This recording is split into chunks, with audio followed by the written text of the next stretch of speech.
that like.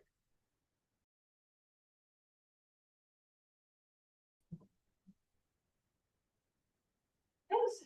Welcome everybody to the AWA. I'm Lindsay Wallace. I'm the Adventures for Wilderness Coordinator here. Thank you for joining us on this properly winter evening tonight in this place called Complexities. A place that's traditionally been a meeting place, a place of shared stories, connection, and learning. I'd like to take a moment to acknowledge this place we gather tonight as the ancestral home of the treaty's 7 signatories, which include the Blackfoot Confederacy, and Castonia Nakota, and Tsuut'ina Nations. The city of Calgary is also homeland to the Métis districts 5 and 6. We are all treaty people. We honor and recognize the original stewards of the land and recognize our responsibilities going forward. As colonists, part of our reconciliatory journey is to stand up for and protect the land in the original spirit of Treaty 7, build connections with the land and look after our relations. So I'm really thrilled to have Neil Kathol here. Neil generously brought some of his art today to display and sell the creative output of his What's Your 60 challenge. We're so thrilled that Neil and more than 60 others took part in the challenge. It's very much in the spirit of this evening. So it celebrated AWA's 16th anniversary and it invited Albertans to find a personal challenge that would create a deeper connection between themselves and Wild Alberta. Tonight, Neil's sharing 60 nature paintings with us. We're really grateful for his support of our organization and Wild Alberta. Neil retired from a career as a lawyer at the end of 2021 and now works full-time as a visual artist. While he was practicing law and raising a family, he was also working on a BFA from ACAD, or what is now AU Arts. It only took him 20 years to finish, a testament to his perseverance.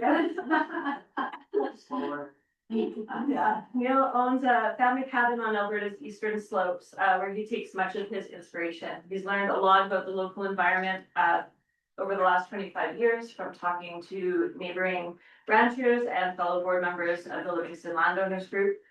Various pressures to our land and water and our actions in response to this have informed his practice. I'm really pleased to invite Neil to come up and say a few words about things.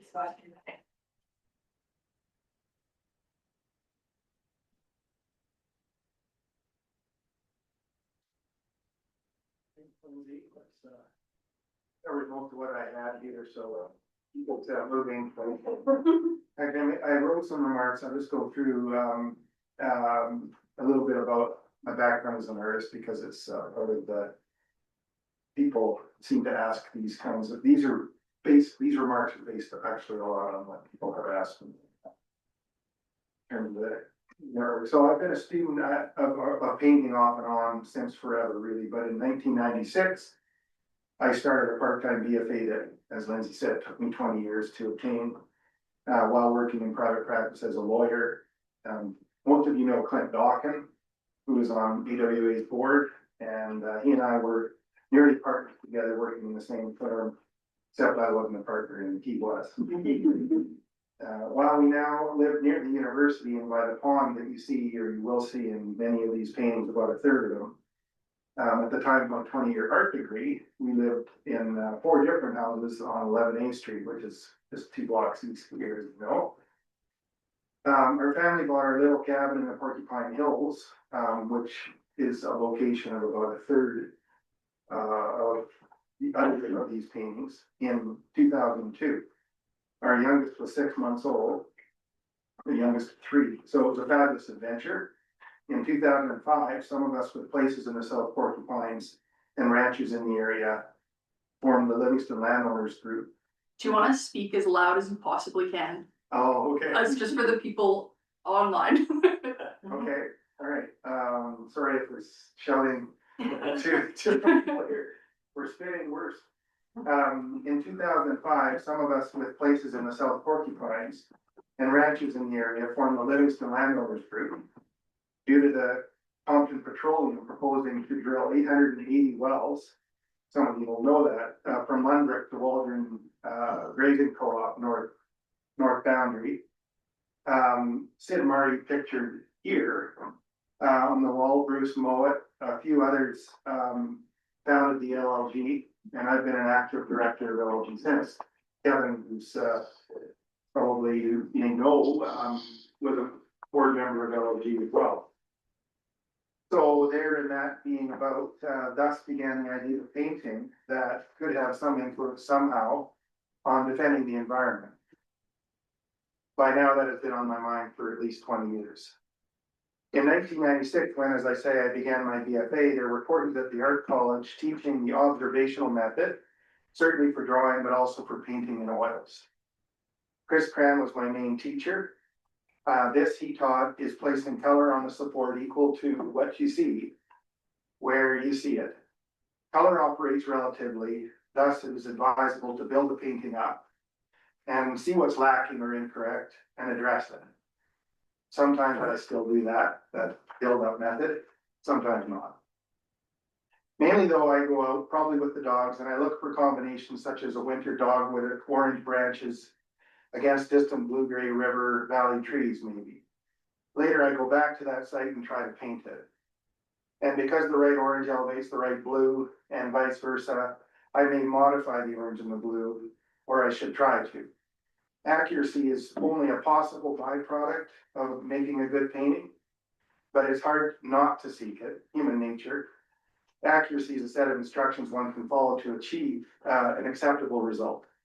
It's an insurance policy, but it's detrimental to my evolving as an artist to let accuracy or a safe kind of mimicry govern everything I do as a painter. And as to shapes, color is one thing, but what about modifying motifs in the painting's view? Like foliage or water features or hills or whatever else. This room would quickly agree that nature doesn't make bad form. So generally, at least at this point, it's left natural in most paintings I do, I leave it. For composition, I let that come in, mainly finding my view and narrowing what will make it in the painting and what is out, with a little plastic viewing frame that artists tend to carry around when they go paint. Now, sometimes it's my impression that the foreground can go differently than it is, or if it's a mountain scene, that the mountains and clouds can operate similarly, with the edges of rock and clouds building together, their profiles not dissimilar. So is abstract, almost. And I see someone that is interested in that point. I'll take questions at the end. Other motifs operate that way. A curvilinear feature can carry on from one figure to another, as an example. Anyway, probably half of these are impressionistic color-wise. How I might make a choice is either consciously, like when I choose a set of colors from a colorist book of salient combinations, or for my boxes of colored papers, or unconsciously as I walk to the site and get a feeling if possible to vary the palette. Sometimes I start with a flavorful color and it just goes from there. From the first abstract color, I feel a desire for more improvised colors. Same with brushwork. Sometimes I want to paint dabs, sometimes real swipes of paint. Sometimes I want a thicker layer of paint where the paint doesn't really show how the brush put it there. Or I do some edges with my palette, and because my mood, as much as the developing picture, guides me that way. Doing the 60 project helped me be more conscious of these kinds of things that combine to construct a painting. Same, the constant and manageable size, let some things be a given, and in turn that created space for other thinking. I committed to doing these things last year in early March, and then by then I thought it would be not that hard to get them done, but it was hard to get 60. Even though I was not ever unmotivated. It was a lot harder than expected, partly because I found that these small 6x8s took longer. I thought they would take less time, but they took more. And what was in them had to be more correct or succinct to translate out. So in turn, try to be a viable piece of art. They were all painted on site, but sometimes there was a second on-site session or further hours of work in the studio from a photo if I remember to take one, or just corrections, and then those breed ideas and so on. One needed to be scraped off and restarted. One face planted when I hit the brakes to avoid hitting some deer. Crossing the road in the dark after leaving the site. That's Bereed Creek, which is back. And that one was definitely also a redo more than a repair.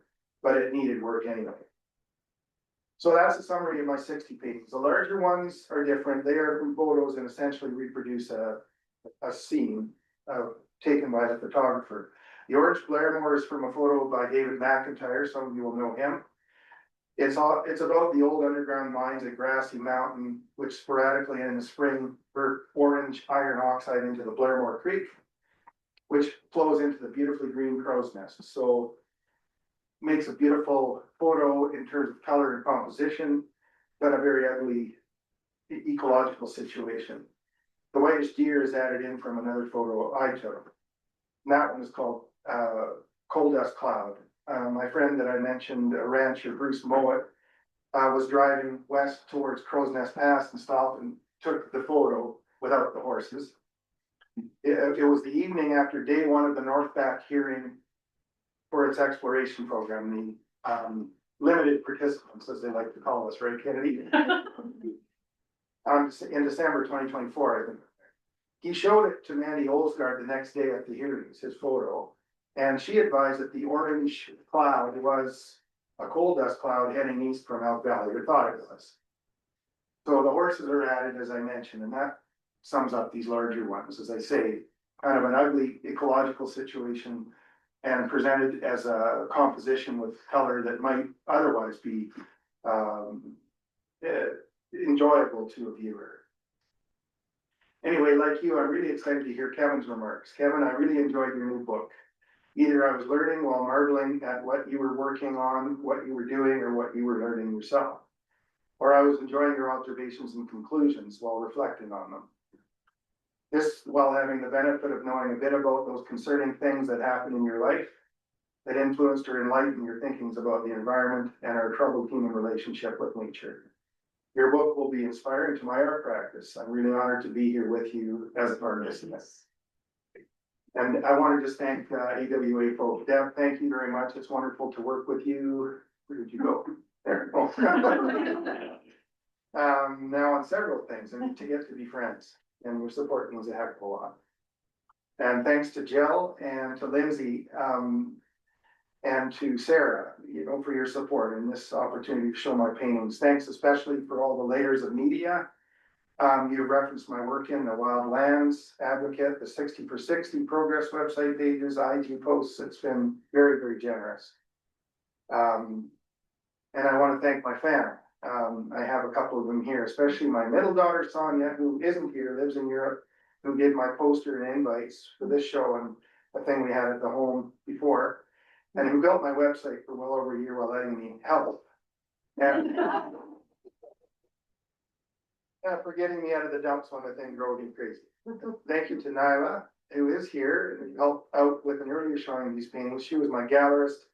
And I'll mention these pictures are selling for $275 with 60% of the proceeds going to the AWA as part of their 60 for 60 theme. So as I say, Nyla, our youngest of the three girls, who was the one 6 months old when we bought the cabin, it all ties together.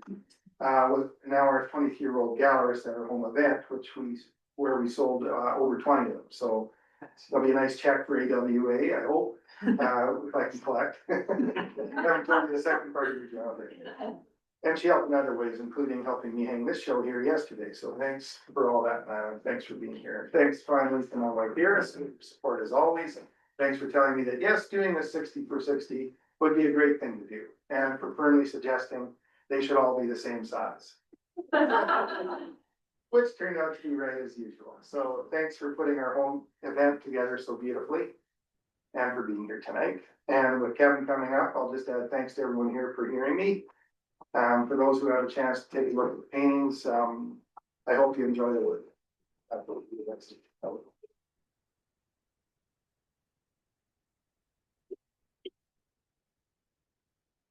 Thank you. So neat to get inside an artist's head and really understand more than just the beautiful art that we see. And thank you so much for your generosity. Donating the proceeds, 6% of the proceeds to AWA. Your support means a lot. And really that's, every little bit helps. And I'm always inspired by the different ways people come up with to, bring support and awareness about our organization.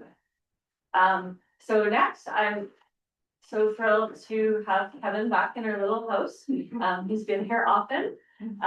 So Kevin Van Tighem is a naturalist and author. Some of you may have met him on one of our Adventures for Wilderness programs he's led. Stay tuned. He's got a cracking one coming up this June, we hope. So you may already have an inkling of the depth of his knowledge of Alberta's wild places and their history. He calls himself a recovering bureaucrat after a career in the Park Service, including a stint as superintendent of Banff National Park. More recently, Kevin has stuck his neck out to represent Albertans and our wildlands as an NDP candidate in the last election in the riding of Livingston McLeod. He also wrote a much-loved column in Alberta Views for many years, bringing ecological awareness to a broad range of Albertans. Here at AWA, we strive to be a voice for wilderness, and through his many writings, Kevin also acts as that voice, strong and eloquent. His many books are both an ode to the beauty and wonder of the natural world around us and a call to action for all of us to stand up and speak out for these places.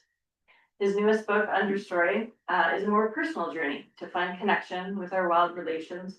For Kevin, like so many of us, Alberta's wild places are so much more than just places. They're like cherished friends who bring a smile to our face at each reunion, a salve to the soul. This book details his struggle to rethink his worldview and find meaningful relationships and reconciliation with the land. Kevin, I'm so grateful that you decided to share these deeply personal stories with us, and I'm really looking forward to the stories you have tonight.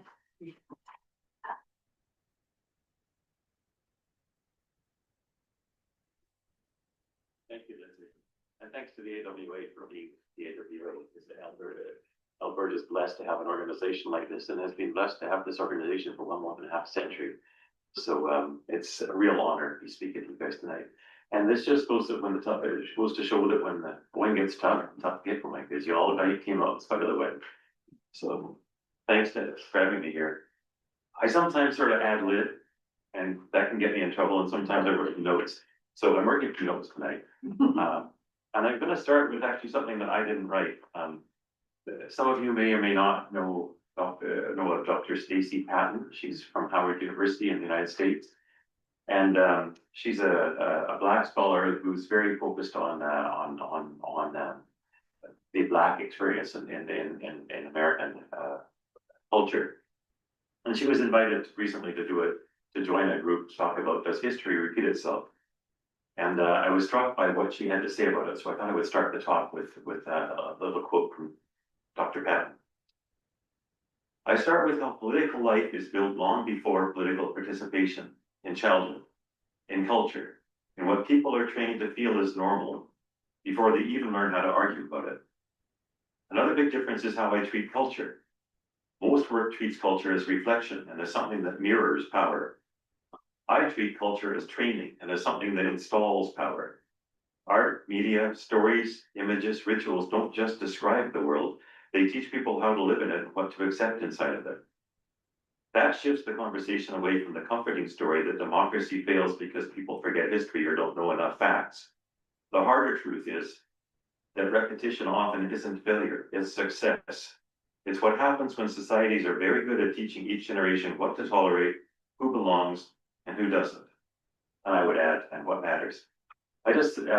She was sort of putting into words one of the themes that I think I try to pull out of this book here. So I'm going to start with a bit of a reading. My apologies for those of you that have read it before, but you know I don't really sympathize with you. I read this thing 100 times. And then I'm going to go on with some more notes here. This is from a chapter when I talk about pheasants and my childhood connection to nature through pheasant hunting with my family out near Strathmore. Even as we built our pheasant, my childhood obsession with birds and nature expressed itself in numerous ways, including the scrapbooks, into which I glued nature-related stories from the local newspapers, or that were sent to me by friends of my mom who knew about my passion. I still have the scrapbooks.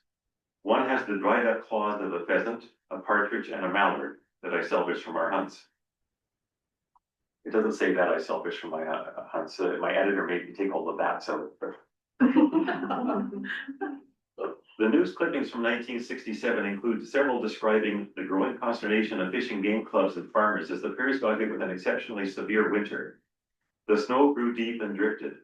Reef Chinooks were only enough to form frozen crusts on the drifts, not to melt them away. By midwinter, it was clear we were witnessing a pheasant apocalypse. Those birds had been introduced from populations in England and China that rarely cope with deep snow. As hardened drifts covered their coverts, the birds simply froze to death in their sleep. Halfway through the winter, the provincial government, in a misguided effort to save game birds, cancelled legal protections for hawks and owls. That made it a lethal winter not just for introduced game birds, but also for native raptors. A lot of great horned and snowy owls, rough-legged hawks, and eagles got delivered to taxidermy shops that year. The pheasants died off anyway. Their problem had never been winged predators, and it wasn't just winter, it was habitat loss.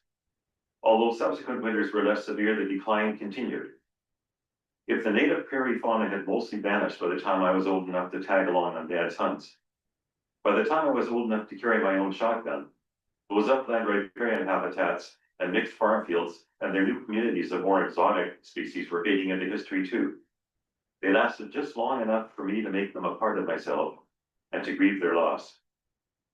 Cliff Wallace shook his head in bewilderment when I expressed that grief to him one day during the summer of 1973. Cliff and I were sharing a tiny one-room cabin on the north shore of Sturgeon Lake, near Valley View, while we documented the ecosystems of a new protected area for Alberta's Park Planning Department. Like me, Cliff was born and raised in, this is incorrect, he wasn't born in Calgary, but he was raised in Calgary. Wait for the second edition, Cliff. But unlike me, he had no family hunting or fishing traditions. He found his clear-eyed love for the original nature of our part of the world on his own.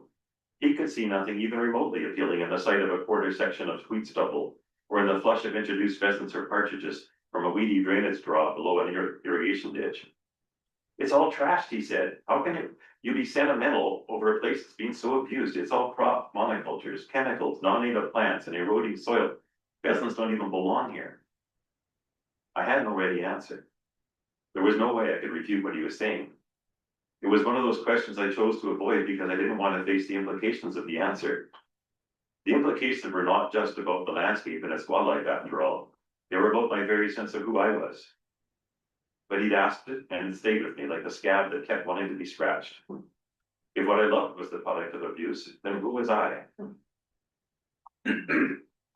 And there is almost the genesis of the book, although I didn't know it when I wrote it. I actually thought when I wrote this book that I was writing an autobiography for my kids, because I figured that maybe by the time I was dead, they might be interested in my stories.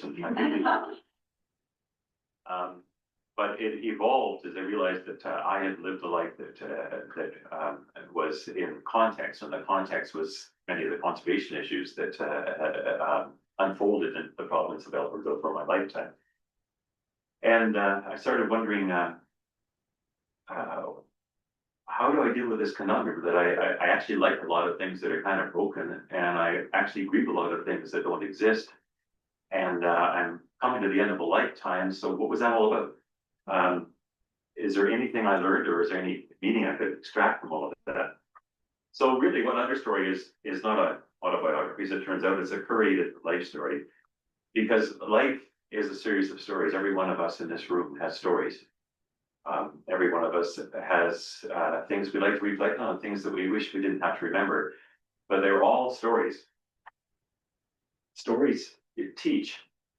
An examined life digs for the lessons and meanings in those stories. But sometimes when you're doing that, what you unearth is the understory. The unquestioned assumptions that made wrong choices look right. The information that was missing.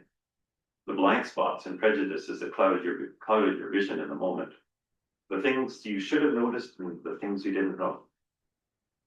We all live stories, and we all have understories that need to be explored before we can really make sense of them. So do communities, societies, and nations. As an example, this will be a brief excursion into politics.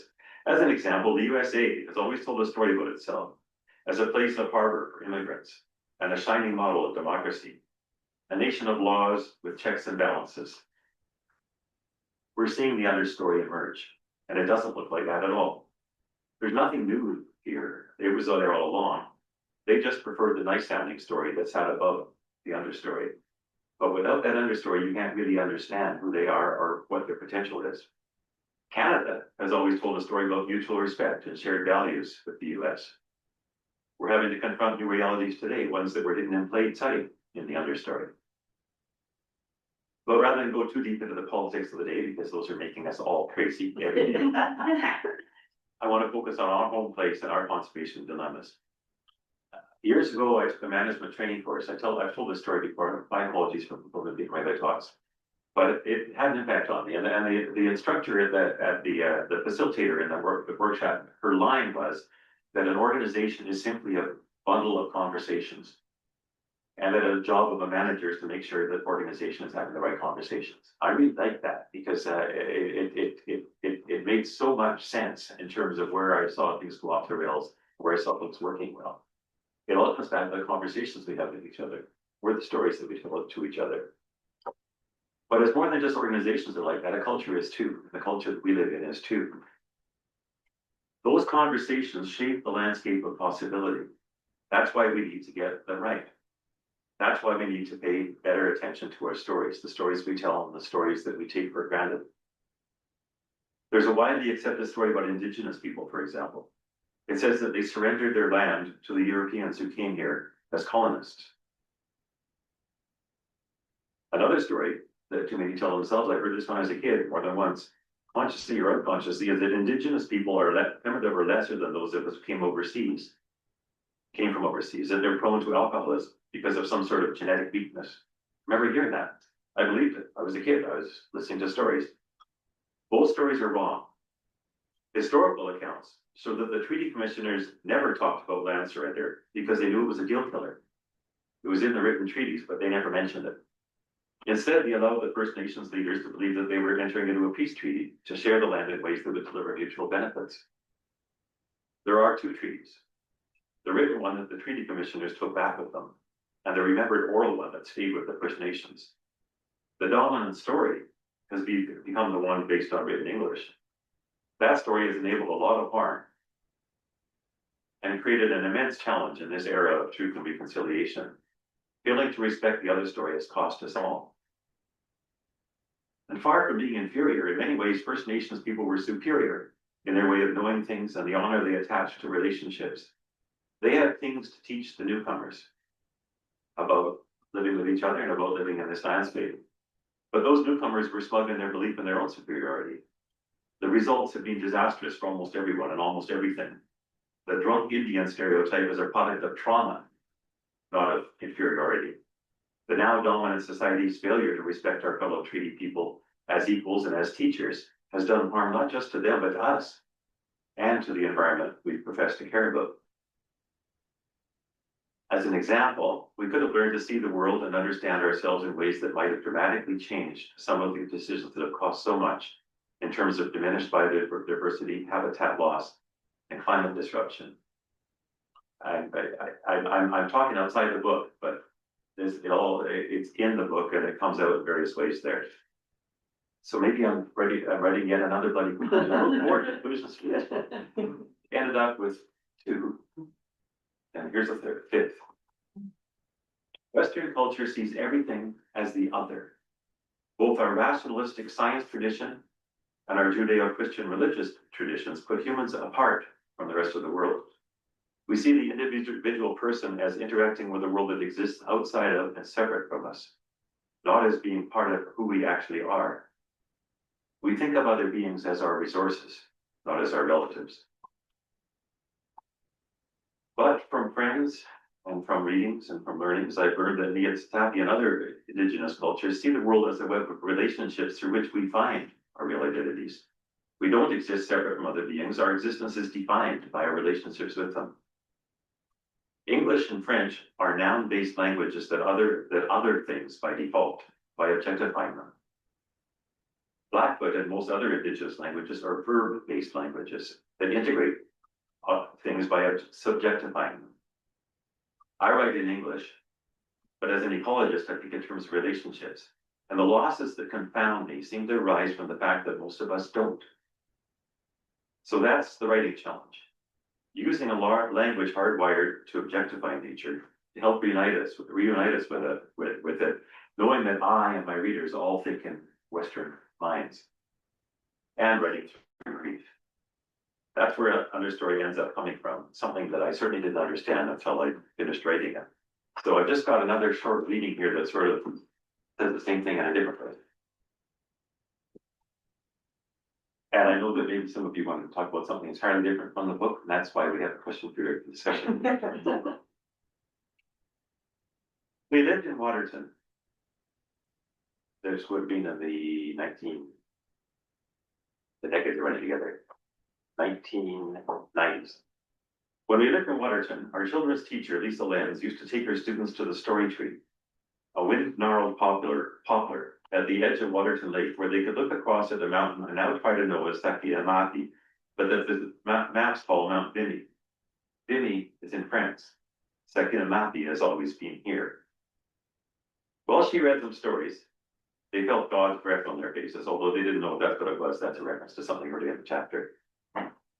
On weekends, we often drove north past Pincher Creek and Kelly to our property beside the Old Man River. There was another story tree there, but I can't recall ever telling stories beside it. Mostly, we wondered about the stories it must know.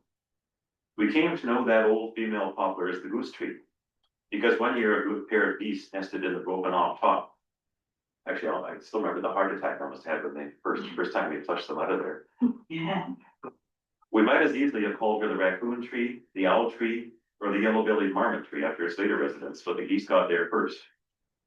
The goose tree is an ancient black cottonwood. Admittedly, ancient is usually less than 150 years for a cottonwood, but the goose tree is much older than any of the other trees along our river trail. Squat, twisted and half dead, her main trunk has deeply grooved bark and deep holes where large branches have broken off in the past. The dead branches lie on the downwind side of the tree. Healthy younger branches spread leafy fingers into the sunlight on the riverside. Someday, the river will take the goose tree away. Our property is only a kilometer or so upstream from slack water when the reservoir behind the Old Man Dam, the dam I helped fight against a third of a century ago, is full. That's another reference to something else that's in the book. If you haven't got a copy now, you're obviously gonna. Yeah. And conveniently, I brought some. Upstream from an impounded river, the delta effect reduces the water's ability to cut downwards. So for the last 30 years, the spring floods have been raising the riverbed and eating away at the sides of the valley. The river is now shallow and wider than it was when the goose tree was young, before the dam. Floods have almost consumed the bank where the tree stands. Part of a bison skeleton has emerged in its exposed roots. That old tree may have been a sapling when the big animal originally washed up in what then would have been a gravelly point bar. I like to think it was, and that the bison helped the tree become what she became. The goose tree has been witness to other stories too. A few meters away is the first of a series of at least 6 teepee rings. There are 2 pits there too, each the size of a round bale. This would have been a good place for the occupants of those teepees.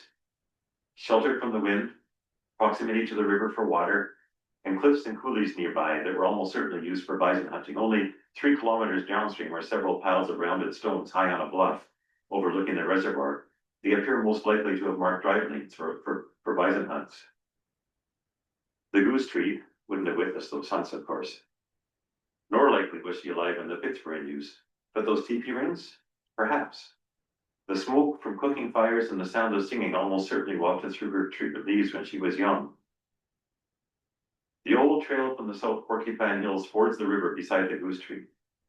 Gordon Johnson, a rather gentle-spoken realtor who first introduced us to this place, told us that the original ranchers who settled in the hills crossed the river here on trips to the train siding at Cowley when they needed provisions or had livestock to sell.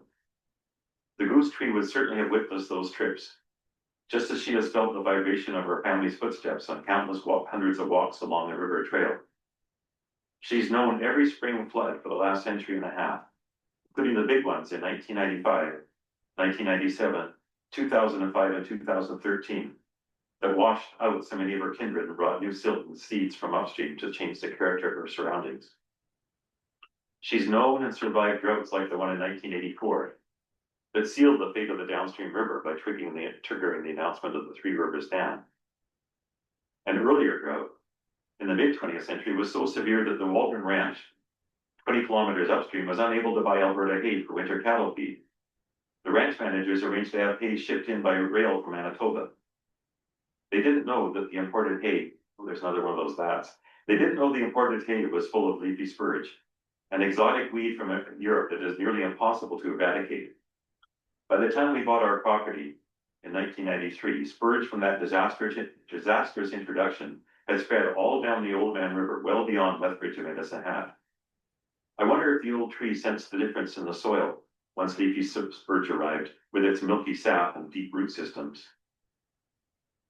Spurge soon displaced almost everything else. For the first few years, I used herbicide to try and eradicate the spurge, but the weeds won. The herbicide didn't kill the goose tree either, fortunately. The old tree must have hated that chemical stink. Lately, there is less spurge because I released 4 species of flea beetle that feed exclusively on that weed. The beetles, too, are from Europe, as are my ancestors. The goose tree is witness to new exotic stories now, unlike when those old cooking fires sent blue smoke wafting through its foliage. I suspect it's all the same to the old tree. She accepts what comes. She holds 1,000 stories, none of which will ever be told aloud. But you can feel them when you lean against that weathered bark. They are the stories of a place, this one place beside the Old Man River, in the lee of the Rockies, under the Chinook Arch. Some of those stories have people in them, the older peoples and the more recently arrived. I sometimes rest my head against the sleepy old giant, close my eyes, let the river chatter and leaf flicker fill my senses, and listen. I try to listen with my spirits, not my ears. I try to hear what the tree's spirit holds. I think it works, at least a little. I think I can feel her story seeping into me. I hope so. We need better stories than the ones we've been telling ourselves. Stories can lead us home. I used to think I knew where that was. Now I listen and hope to learn. So,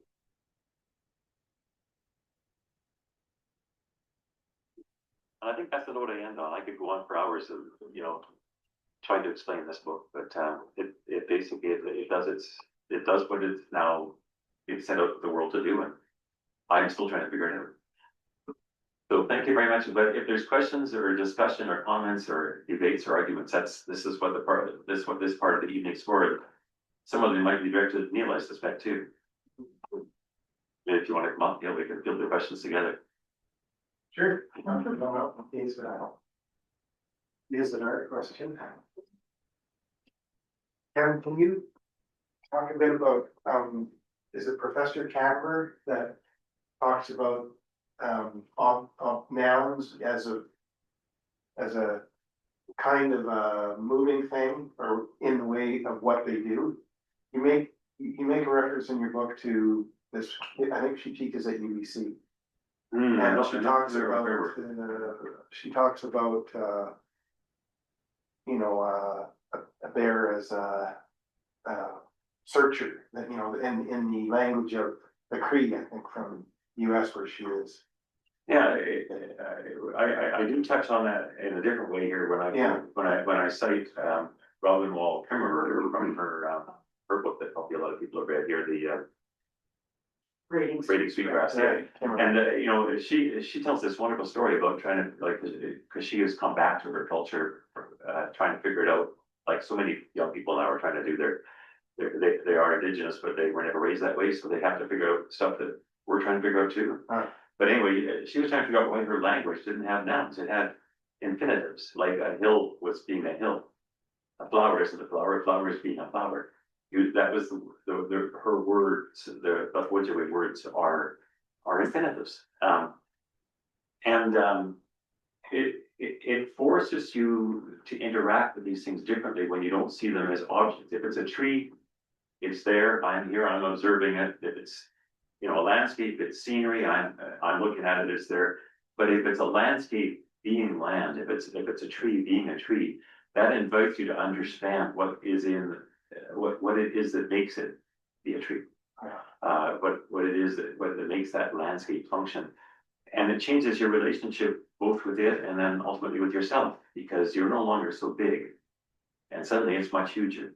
You know, so in terms of, I have to look into the source you cite, because this whole point about indigenous languages being verb-based and ours being noun-based was a eureka moment for me that just came out of a book by Betty Bastian. But I have not dug deeper into that eureka moment yet. Right? That in mind, I'm just thinking, what does it mean to you when, say, a spurge, even a spurge being a spurge? Like you try to eradicate them, but they're just being spurges. Yeah, Does you reconcile yourself to that? This is Well, really- yeah, and I do what it's gonna do. I do sort of touch on that, like, you know, when you talk about your relationship with things, that, you know, we have relationships with other people, and not all those relationships are as positive as some. You know, we live in a world where things interact in ways that are sometimes positive, sometimes negative. Thing is to be conscious of that. In the case of Spurge, I sort of feel kind of good with where we ended up with, because the big problem is that it arrived in this place as a total stranger with nothing here that would eat it. Well, now it's got stuff that eats it, and now we still got leafy spurge all over the place, but it's a minor member of the plant community instead of the dominant one. And so it's now more fully what it was meant to be, rather than you know, it's sort of like those of us that, you know, there are people that never lived the city, and we say, well, you know, they're humans just like the rest of us. But I think they're really incomplete, because there's stuff that they've never experienced that is part of being human. And our ecological footprint is not unlike, you know, when we live without attention to the costs that we incur on the rest of the world. Our ecological footprint is not unlike what leafy spurge was like before it met those beetles again. So I guess that's the best I can do. You know, the biggest problem we have is that what belongs here, what evolved here, is what most belongs here, because it's had this long time to build a relationship with the place and with the other things that are here. But we are new, like those of us of European or Asian descent are new. And yet we belong here too now, because we're here. So we have to make sense of that. We have to make meaning from that, and that's where I sort of end up at, is saying, well, okay, since we're not leaving, can we at least think about the place differently, talk about the place differently, tell stories about the place differently, and maybe that'll change from, you know, the leafy spurge like effects we're having on everything in time to something which is more sustainable. It's very idealistic. Long term, I'm not sure how much of a long term we've got to work on this project, but it's, to my way of thinking, it's the deep solution to the problems that we keep fighting about on the surface of things. Maybe we need some of those beetles that will keep some of the bugs at bay. Well, one could argue that that's what COVID-19 was. But we're so smart, we all fox the sound like that. But I go back to being treaty people and sharing. I think that's what that relational piece is missing from most of our society.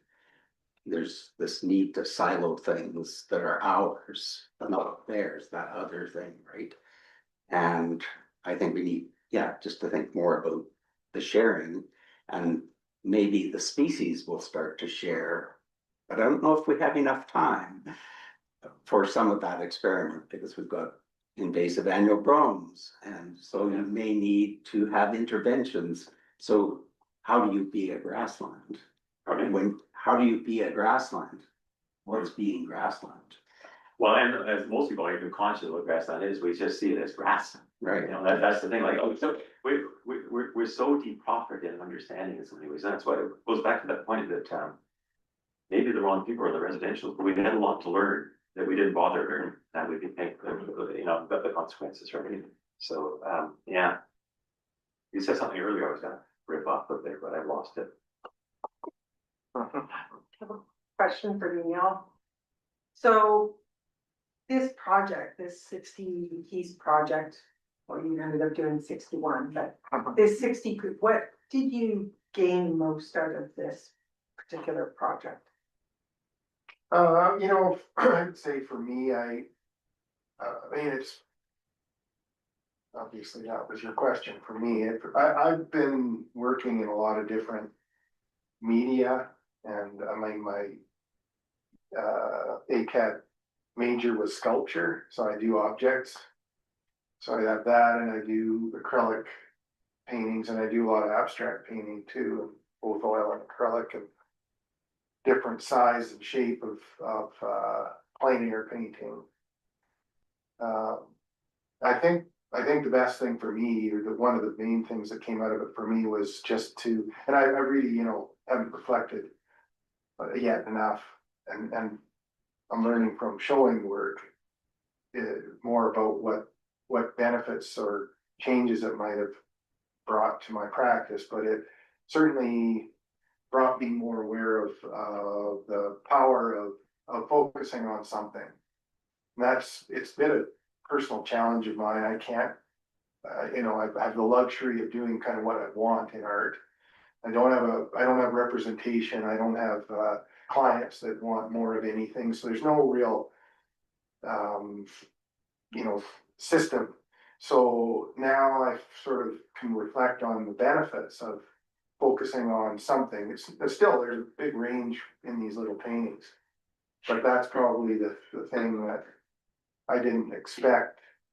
And a project where you have an end and you're a goal. Like, it's like, I didn't have a show at the beginning. We talked about it over maybe the craft sale in December, but to know what it's like to, I mean, I've had a show before, but it was a bit more, well, all I have, I'll pare it down and put it in that show, whereas this was like, so that I think is the benefit. I mean, it's nothing like having a project in anything, repairing your cabinet or deciding that you're going to, write a book. I mean, it really gets, it's that, I don't know what like writing a book is like. It can only be very, very challenging and somewhat, but I would think it gives you a sense of reflection and elevates your consciousness so that you can then go at the next thing.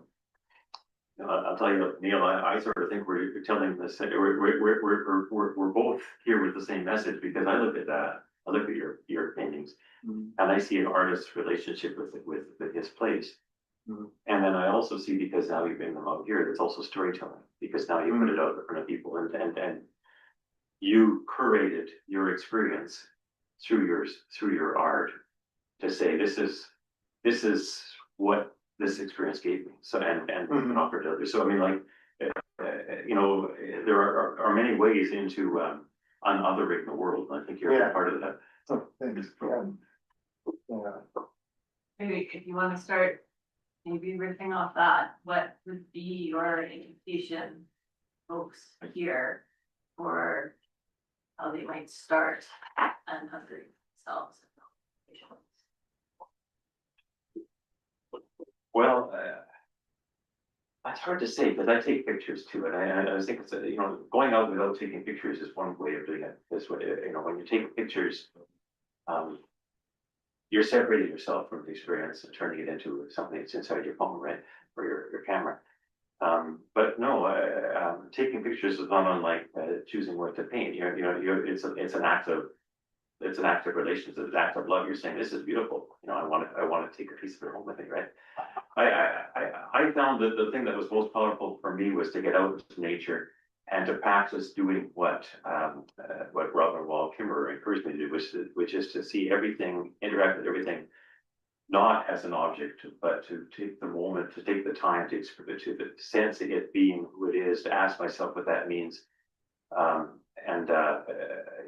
It forces you out of yourself and into things that you thought were external to you. And in doing that, you start to realize how much, in fact, you're part of the same thing. I think that's the thing. Is just forming deeper connections that are based on not observing objects, but trying to understand existences.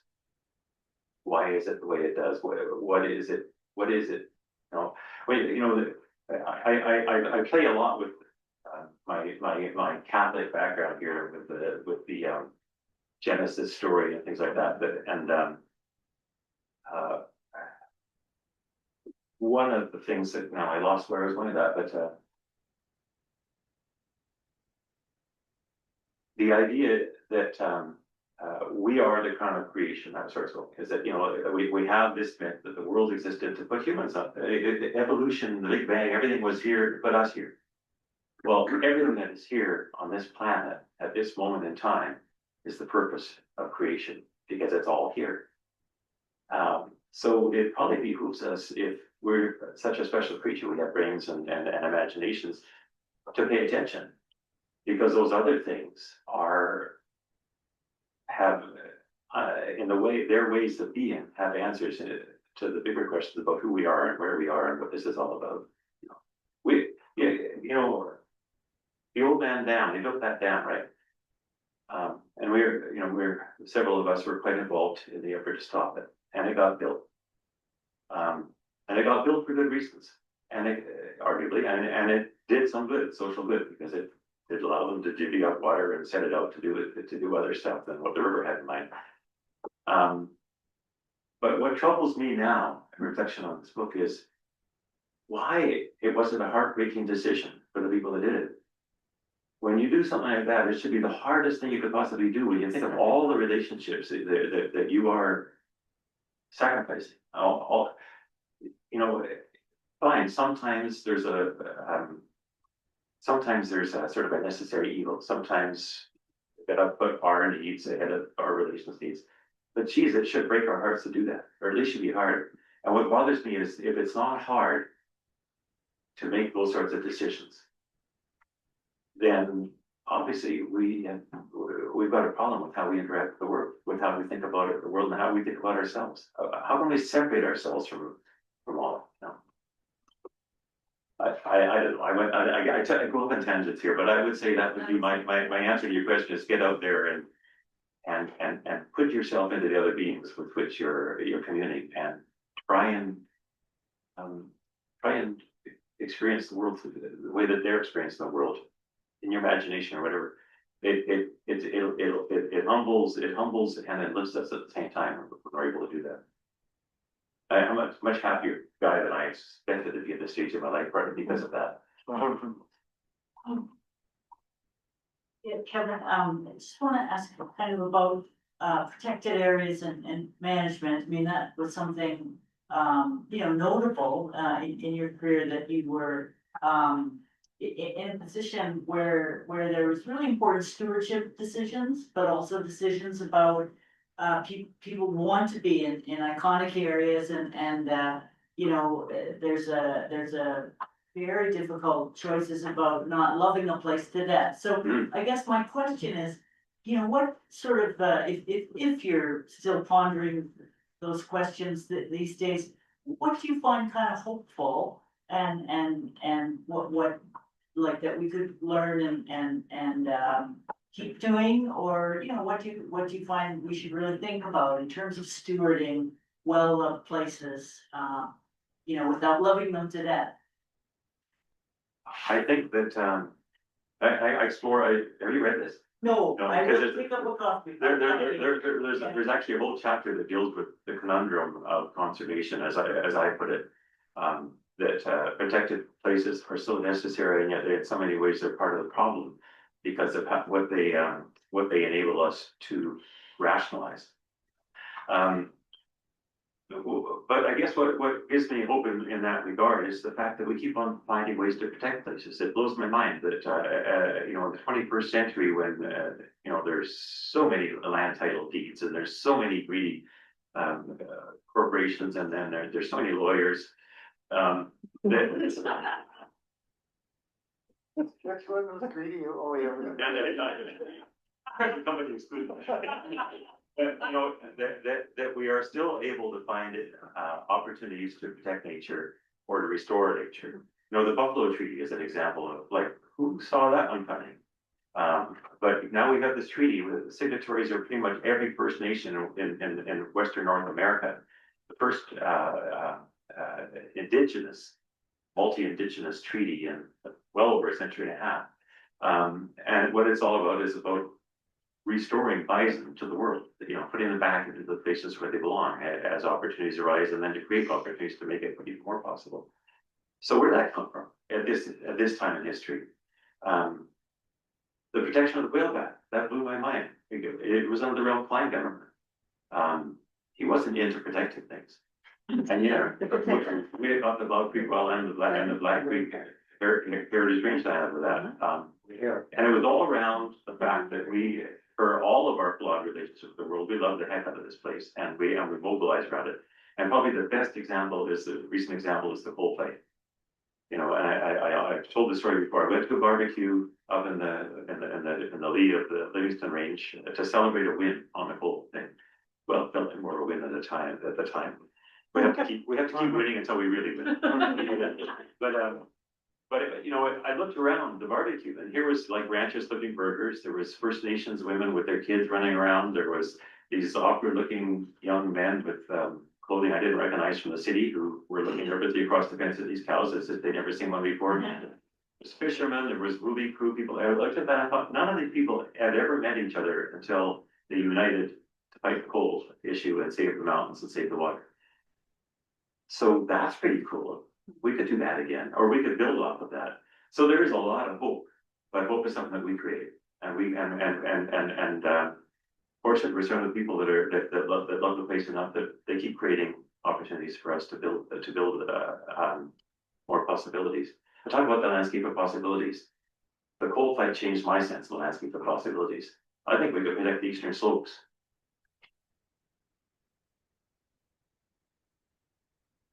Always thought we should, but I think we could, and that seems really weird in the current Alberta. But I think I think the potentiality is there, and it comes from things like Neil's art, my writing, the work of the Alberta Wilderness Association, people finding each other out there and finding what they share in common. I wonder what, I have so many questions, but I wonder what makes you so optimistic about the Eastern Slopes situation? Anything, new developments that we're not aware of or anything like that? Let me do a little bit of wordsmithing on that one. I'm not 100% optimistic about the Eastern Slopes, but I'm hopeful. And the difference I make is that optimistic is, in my way of thinking, is something that optimism is something you get in from evidence. Hope is something you get from determination. The evidence isn't great. You know, like the Alberta government has increased the allowable annual cut. They extended the forest management agreement for wherever the company is now. It used to be straight at Sawmills all the way down to the Crow's Nest Pass and beyond. There's all this goofy coal stuff going on. So there's a bunch of things and quads everywhere. None of those things make me optimistic, but what makes me hopeful is seeing the degree to which people are concerned about that and mobilizing around it. So I don't think there's anything terribly new, but I mean, you know, anybody that watched the protests on the Loomis Creek there that were organized, you know, many people here were at that at different weekends, but up there enjoying the crowd up there. Never saw that before in Alberta. Anytime we had a blockade before, it had like 5 people. You know, so again, every action has an equal and opposite reaction. The darker things get, the brighter things are, in the sense that you get a reaction to it. And the more the government annoys us, the more we are looking for other people to stand shoulder to shoulder with to demand something different. And I think that's sort of that's sort of where we're at in the wave right now. I hope so. Yeah. So I don't have anything to report for that I'm aware of. If not, Mother Nature's a harsh mistress. She wins, she bats last. Yeah. I was gonna get to the local and the landowners group, because that is part of the hope, right? It's not just about some weird granola crunching, you know, environmentalists in the city. I mean, people are at the land and defending the land, and that's going on. It's not just a will o' the wisp. This determination, it's got longevity. So how does our politics, you know, react to what really were the kind of people that would vote for the people that are in power now?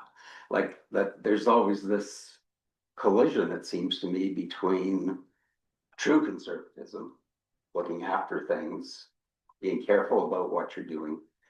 And what they call conservatism in politics.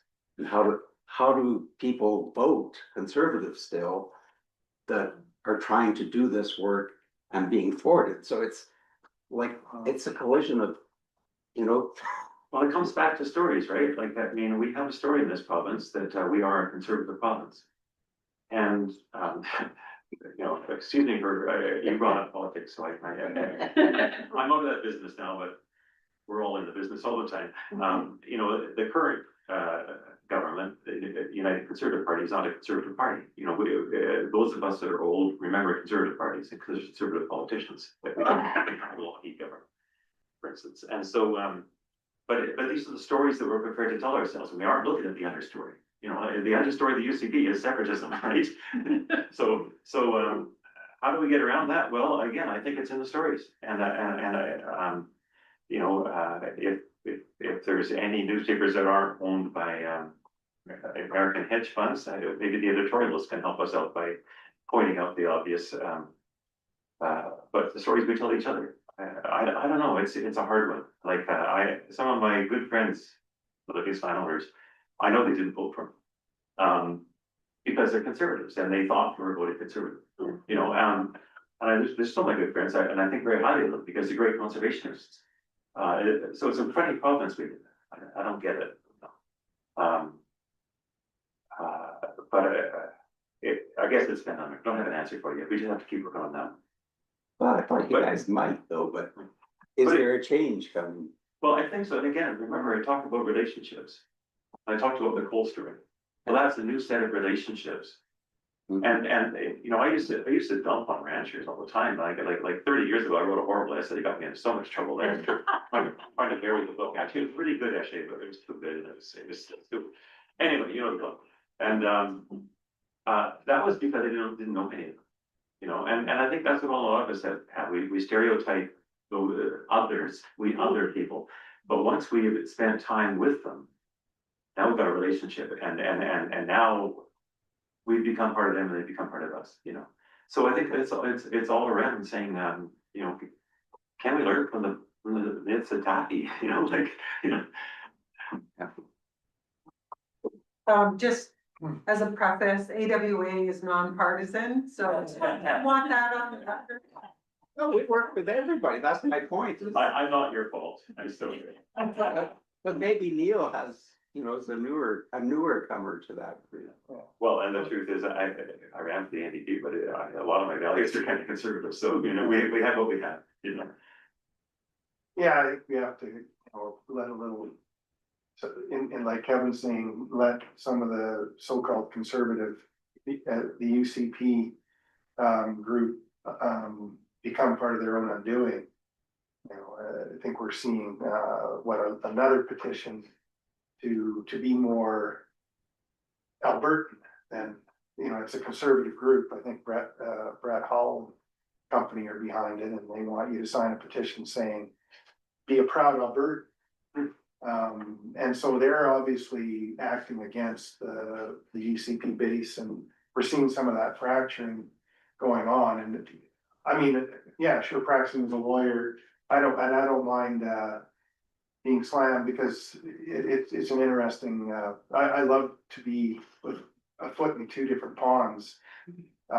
It's an interesting way to live in a way, but there are a lot of people that I associate with that are conservative people, and many of us in the room too, and I respect them, and I sit and have breakfast with them and debate things, and essentially, like Kevin says, when you actually break it down, you're often agreeing. You know, most people, I think, would say make political decisions based on the best interests of the people in the long term, and I think that will win. But that ultimately, it may take longer, and we may.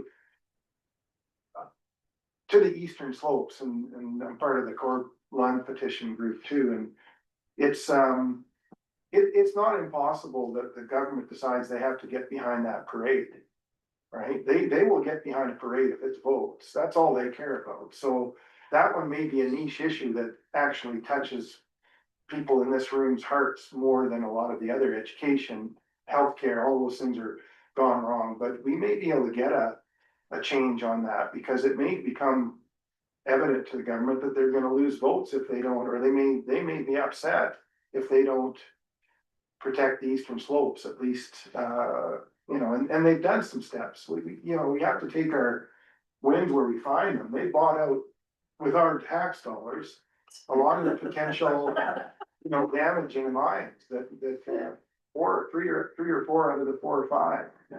And now we're really hunting down Grassy and Valerie's Blackstone. And we may get those. So, but to the overall point of where this problem is, you know, headed, I think that ultimately, you know, they withhold so much information from ordinary Albertans that would, just a little of it would inform the guys Kevin's talking about. When you sit and talk to your trade that helps you with your plumbing or helps you with whatever, and you start talking to the people, or your neighbor is building a house and they talk to the trades, they're really good people and they give you the shirt off their back, honestly. But they haven't got a clue what's really going on, and they're being withheld information by our government that have access to it. Like, anyway, I think in the long run, people will demand more. People will be pissed off with being withheld critical information, and that monster will start to, you know, decompose itself. I like Ralph Klein's line that being in politics is figuring out where the parade is going and then getting in front of it. And So we just gotta make sure they know where the parade's going. yes, yeah, And I tell you that pole petition's a great opportunity to do that. yeah, you're right. Kevin, when you're writing, did you think of the understory of kind of environmental activism, and whether that's given enough air? You know, is there a surface story that's different than the understory in environmental activism here?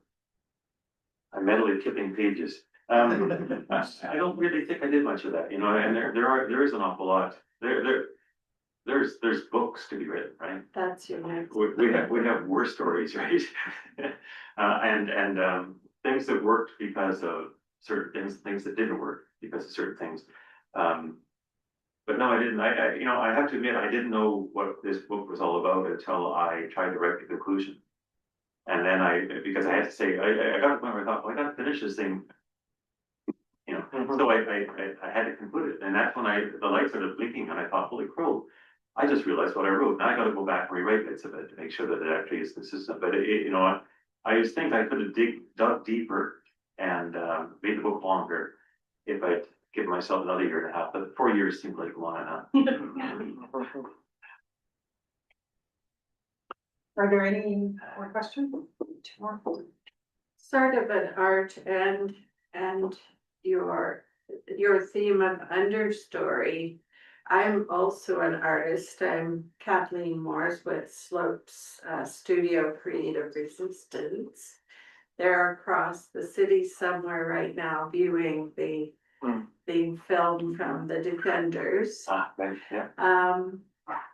Anyway, I've met Neil at a previous event and was looking forward to seeing the art. When I paint, Neil, I start with an underpainting. And I was wondering, I did really like the idea of you pulling the stories out, but giving us the interesting tool that there's an understory, and there's probably an understory to everything, including, you know, environmental activism. You touched on the Old Man Dam and the activists who were working on that project.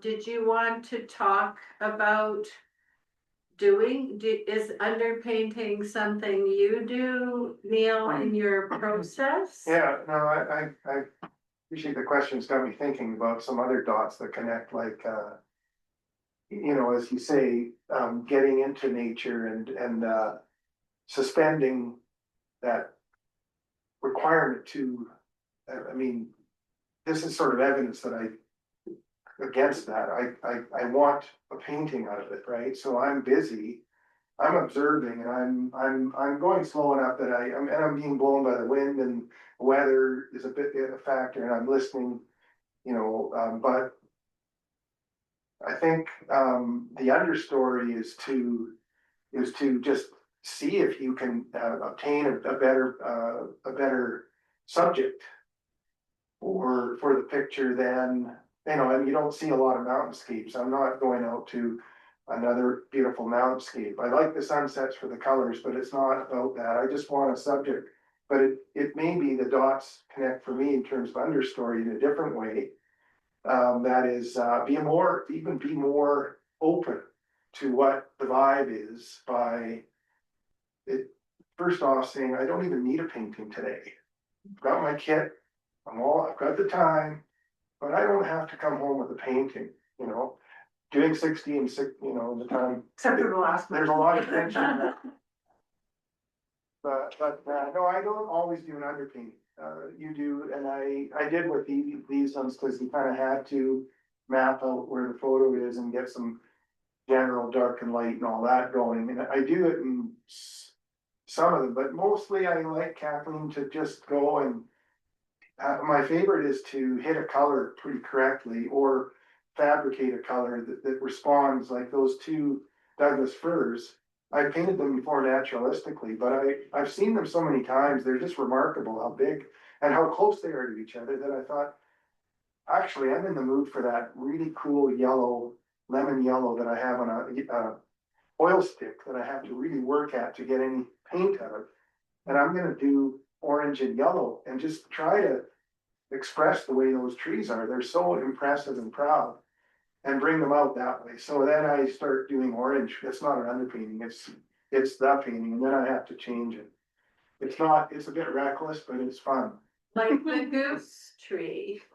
Have you ever, when you're in there and present to nature, present to that moment, have you ever pondered the fact that that tree was being and that it carried a story like this? Goose tree just had my heart, as I was thinking, yes, look at that history that tree has been witnessed to. I'll confess this because I'm here amongst friends. You're gonna But- tell me you but- made that story up.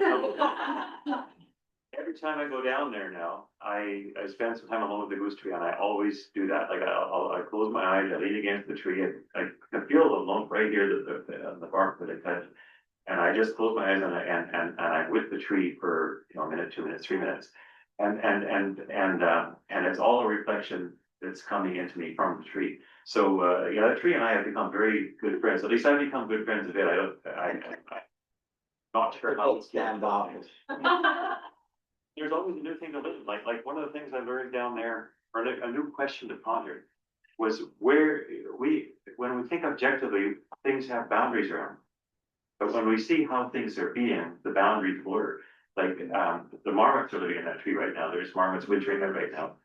And so you go down there in the summer, and the marmots will be down feeding on the riverbank, eating whatever it is that they eat of the vegetation down there. Hopefully sweet clover because there's too much forest bird. And then they go, but then they run from you and they go up again. Then they run up into the tree and hide. So you look at the place where they run up, and there's bark. Rotting bark leading down into the sand, and there's droppings and marmot droppings leading out into the tree. So where does the tree end? Where does the river flat end? And what is the marmot, in relation to both of them? So you start to realize that we say everything's connected, but once you start, putting yourself in that space of saying, how is this being? You start to see connections that and raise questions on those connections that bear pondering. Beautiful. Yeah, I love that tree. That's somebody's going to come down and I have to change the relationship with it. But its job is not done when it comes down anyway.